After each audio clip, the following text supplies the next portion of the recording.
Okay, peeps. Oopsie Daisy is back. I don't know if you're following chronologically because there's only, 3 episodes? Just a long history of Oopsie Daisy.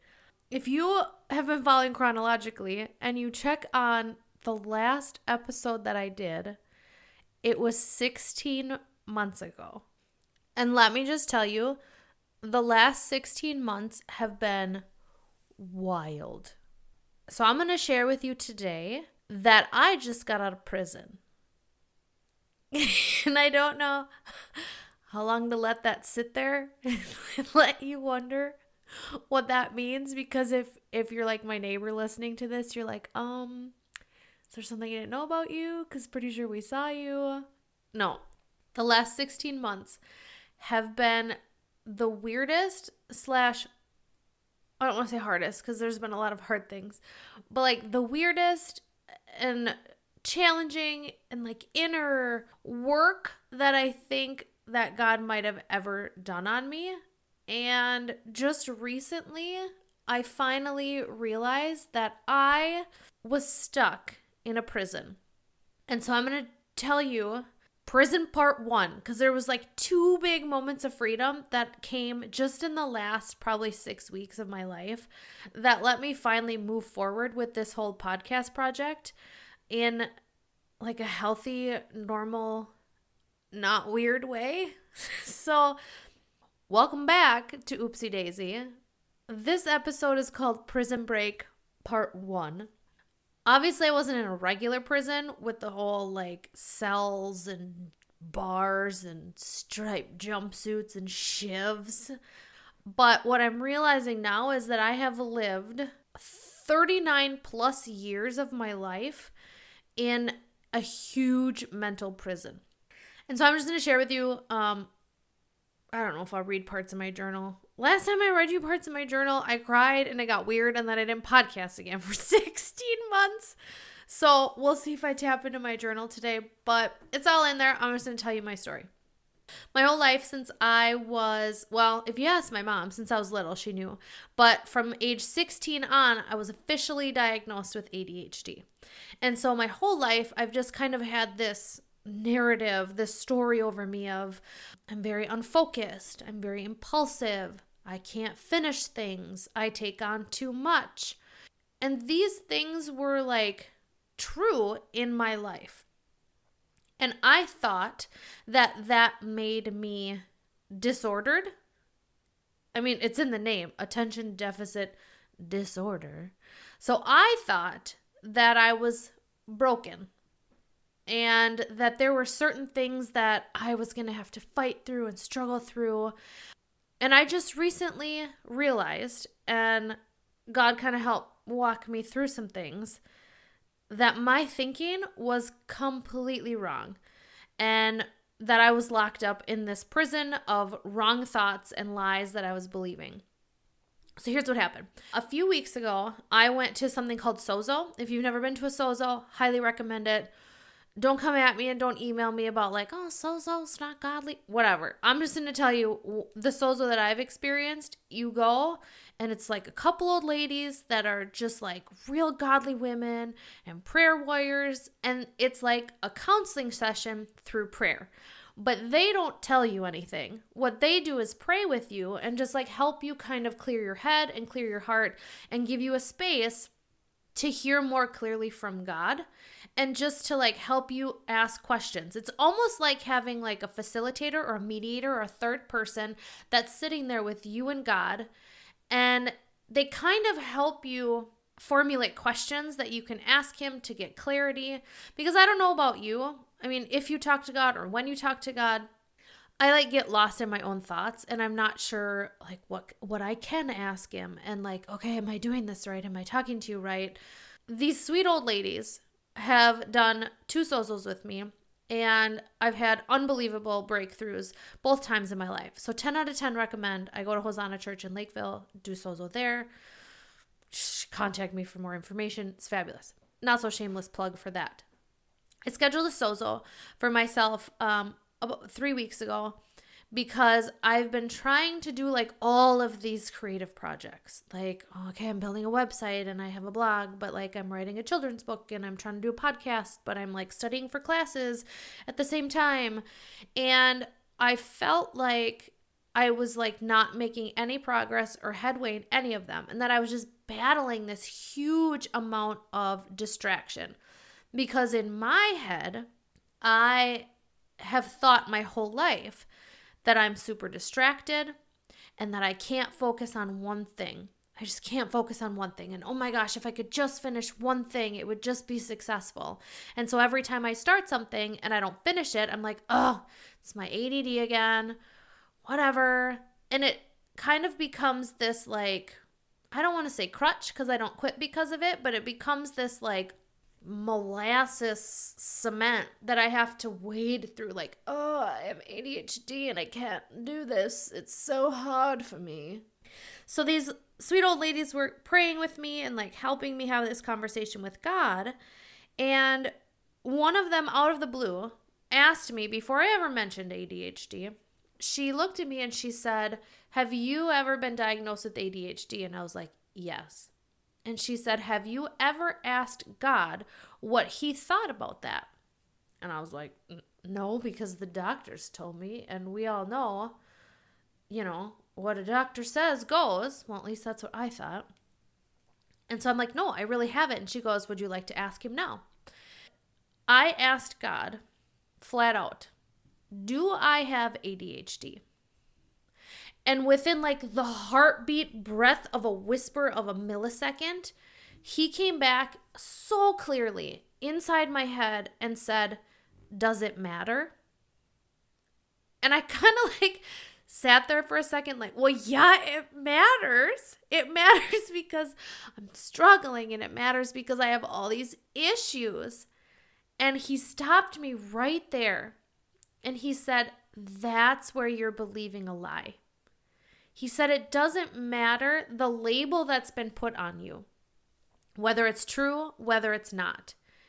He said, I made you and I don't make mistakes.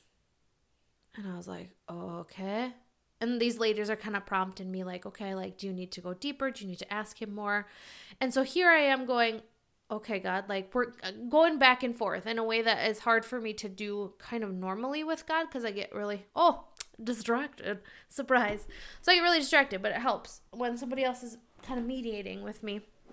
He said to me, do you trust that you're fearfully and wonderfully made? Well, that's scripture. Let's just look that up. Okay. And that is from Psalm 139:14. I had to just pause and pull it up quick. It says, thank you for making me so wonderfully complex. Your workmanship is marvelous. How well I know it. The NIRV says, how you made me is amazing and wonderful. I praise you for that. What you have done is wonderful. I know that very well. And so all of a sudden I was like, I don't think it matters so much what I think about myself and what I label myself as. What matters is that I'm believing that something God made is broken, is disordered, is imperfect, and it doesn't work. Which, I mean, if you really trust scripture, go back to Genesis, where 100 times, okay, not 100, but in all of the 6 days that he created things, everything he created, he said, it is good. All right, let me look it up too, because you're going to keep me honest by making me look it up and prove it to you. How he did the land and the seeds producing plant and trees of the same kind, and God saw that it was good. And evening passed and morning came, marking the third day. And then he made the stars shine. I'm paraphrasing. And God saw that it was good. And evening passed and the fourth day came. And the waters, and he made the fish and the skies and everything like that. And then he said, and then it says again in verse 25, and God saw that it was good. And then this is what floors me right here. Genesis 1:26. Then God said, let us make human beings in our image to be like us. Skipping down to verse 27 in Genesis 1. So God created human beings in his own image. In the image of God, he created them, male and female, he created them. Then God blessed them. And I was like undone because all of a sudden I realized that the way God made me was good. And it's not only good, it was intentional. It says back in Psalm 139, you made all the delicate inner parts of my body and knit me together in my mother's womb. The Passion Translation says, you formed my innermost being, shaping my delicate inside and my intricate outside, and you wove them all together in my mother's womb. Then I thought to myself, okay, you don't take a weaving tool. What do they call those? Weavers? Looms? I don't know. What do people weave with these days? So you take your weaving tool or you take your knitting needles. Like, you don't just real quick slip, slap, click, clack, and then you come up with a masterpiece. Knitting and weaving takes intentional choice about colors and fabric and how many threads here and how many threads there. And it's a choice to make something beautiful. So the fact that every single thing that God makes, he called good, and that he blessed us when he made us, put together with the fact that he knitted me together in my mother's womb, means that God intentionally made me the way he made me, and that I'm good, and that it is good. The creation that he made, that is me, that is you, he made us good. And it was like I had this realization and I'm snot crying. We're talking like shoulders heaving. My eyes are so swelled up. I'm not a pretty crier. My eyes are swelled up. There's snot rolling down my face. I think this old lady thought I was going to have a seizure. I was crying so hard because he said, I made your brain this way on purpose. I did it on purpose, Amanda, because you're not supposed to focus on one thing. I've called you to many things, and I need your brain to be agile, and I need it to be quick, and I need it to move. And if you choose to focus on just one thing, you're not going to touch all the other things that I called you to. So you're good. Your brain is good. Your body is good.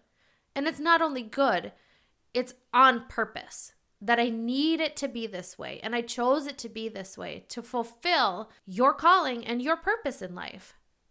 And then I prayed this prayer of like, Lord, forgive me for believing this about myself for so long. And then like, as I was praying this prayer of like, I'm really sorry, I didn't really know any better. Thank you for fixing my thinking and fixing my vision on what this looks like.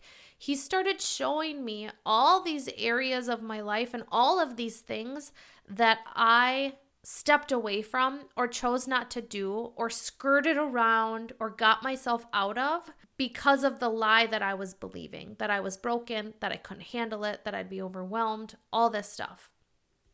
And it really just struck me that this wrong thinking or this like weird perspective I had on myself and believing this lie directed my path. And that if I had believed that truth earlier or had my eyes open to that truth earlier, I would have taken so many different steps in my life. But I just realized that believing this lie was the thing that was directing my path, and that I was getting out of stuff and trying not to do stuff because of this lie I was believing. And then I realized as this weight is lifting off of me and I'm snotting and I'm crying like, yes, the way I made is good. Like he made me perfect. I was made this way for a reason. I was just like calling stuff out. And then it hit me that this is not just true for me. This is true for you. This is true for every single person. And I think in the world today, we love when things are wrong. Now hear me out on this. Don't shut down. We like to have things labeled so that we know how to fix things. For example, I'm depressed. That means I can take a pill and fix it. All right. I'm not saying that's not true. I'm not saying that depression is a lie and what I'm not saying that. What I'm saying though is that when we have a label or a diagnosis, we feel more in control to fix things. And so I started thinking about all of you and just people in general and wondering how many of us have believed lies about ourselves for so long, when in actuality, the way we were made is perfect. I know there's a big push in this world to be extroverted and, you got to be a networker and you got to talk to people and you got to be outgoing, and that seems to be more valued. And there's people that just flat out aren't that. They're introverted, they're more quiet, they're more shy. And I guarantee, dollars to donuts, that's a weird phrase. I'm not going to say that. That's like so from the 1940s. So I bet you, no cap, as the young bucks say these days, I bet you there are people out there believing that their introvertedness and their quietness is something wrong with them. But maybe God made you that way because when you're a little more withdrawn from people, you can be a heck of a lot more connected to God. Or maybe you're quiet and maybe you're shy because God made you like the world's best listener. And you are somebody that can listen and sympathize and empathize and encourage. Like I always say this to my husband a lot, like you don't like ask questions and you don't like talk that much. But you know what he is? He's a counselor. And he listens better than anybody else I know. So maybe you're introverted and quiet and you're a good listener. Maybe your whole life you've been told you're bossy and that you're controlling. But maybe God wants to use that to be a leader. Maybe you're a really calm person. I know my brother's this way. We always joke that he does not have a pulse because he's just like real even keel. And people like me don't really understand that because we're all like, oh, emotions and we're passionate and it's this and that and left and right and up and down. And so we joke that people like that don't have a pulse. But they ain't dead. Maybe they're supposed to be the rock, the steady heartbeat, the foundation, kind of the string that holds the balloon from flying away, and a little piece of peace. Maybe they're supposed to be a peaceful, quiet corner in just a wildly chaotic world. I don't know, man. I left that prayer session feeling like I could wear my own skin and it fit. Is that weird? Does that sound like Silence of the Lambs? Like it rubs the lotion on its skin. But do you know what I mean? I felt comfortable in my own skin and who God made me to be for the first time in basically ever. And so then I was like, you know what? I haven't podcasted in about 16 months, but I just got out of a mental prison. And I need to share what set me free because I just want to challenge the way that you're thinking. Looking at areas of struggle in your life and things that you tend to back away from or run away from. Maybe these are things that you're supposed to run headfirst at because maybe God put them there on purpose, because I know He made you for a purpose. And I just basically wanted to tell you that you ain't broken. Okay? I mean, there are broken parts of us. Yes, it's obvious we live in a world that's broken. We are humans, so we are not broken. But the things that you think are disordered and wrong about you, maybe they aren't. Maybe it's time to just ask God, why am I this way? Do you want to know another really great question that our associate pastor asked us to ask the Lord during church? Do you hear my journal pages flipping? I gotta find it. She basically said to sit with God and to ask God, what do you like about me? Because you're going to get some answers that you might not expect. Okay, there's your homework. I'm never going to know if you do this or not, but really it does help. So like, please do this. Please like go on a walk or sit in a hot tub or a bathtub or a horse tub. Just sit down somewhere and ask God, why did you make me this way? What's up with that? Where am I believing a lie? And what do you like about me? And really just listen and believe what He says to you. Because it is true. He cannot lie. And everything He made is good. You're good. I'm good. We all good, folks. All right. Stay tuned for part 2. Fingers crossed it's not another 16 months, right? All right. We'll talk soon. Bye.